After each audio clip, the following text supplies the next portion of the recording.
Yes, use a clear chain of unit factors and cancel units step by step so you convert liters to cubic feet and cubic inches without mistakes. Think of units like puzzle pieces that must fit and cancel one at a time.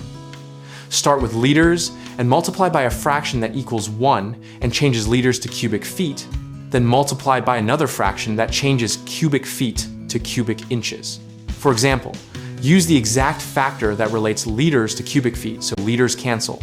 Then use the factor that relates cubic feet to cubic inches, so cubic feet cancel.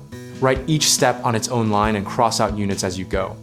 If a conversion uses a decimal, keep enough digits through the steps and round only at the end, so small errors do not accumulate.